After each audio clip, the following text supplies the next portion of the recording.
तेरी आँखों के दरिया का उतरना भी।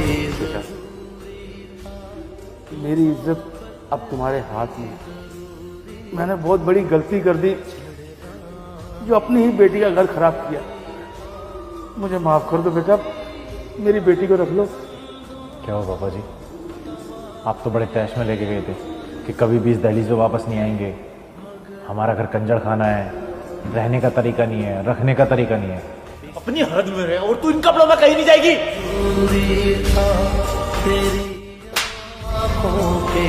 तमीज से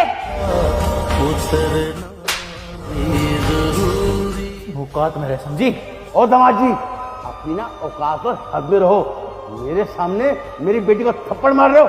शायद तुम्हें पता नहीं मैं कौन और क्या चीज हूं, समझे तुम? कैसे ससुर हो यार? तुम्हारी बेटी मेरे साथ तुम्हारी आंखों के सामने से बदतमीजी कर रही है और तुम इसकी साइड ले रहे हो। क्या गलत कर रहे हैं वो? तुम्हारी घटिया और छोटी सोच है जो कपड़ों तक रुकी हुई है। इवन तुम्हारी नहीं, तुम्हारे पूरे खानदान की घटिया सोच है। मेरे खानदान की सोच घटिया है, तुम्हारे खानदान की और तुम्हारे बाप की सोच घटिया है। आवाज नीचे रख के बात कर। मेरे पापा को कुछ बोलने की जरूरत नहीं है। जब तो तेरे साथ शादी करी है ना, इस घर को नर्क बना लिया है। मेरी गलती थी तेरे से शादी करना। पर क्या लगा रखा है? मेरी बेटी को मैंने इसलिए नहीं भेजा, उसने नहीं भेजा। अरे तुम्हारी बेटी ने इस घर को घर नहीं शमशान घाट बना रखा है। जीते जी मार रखा है हमें। मेरे माँ बाप इसके साथ रहने के लिए 1 मिनट के लिए तैयार नहीं है। और मैं तो खुद ही नहीं चाहता था कि मेरी बेटी की तुमसे शादी हो।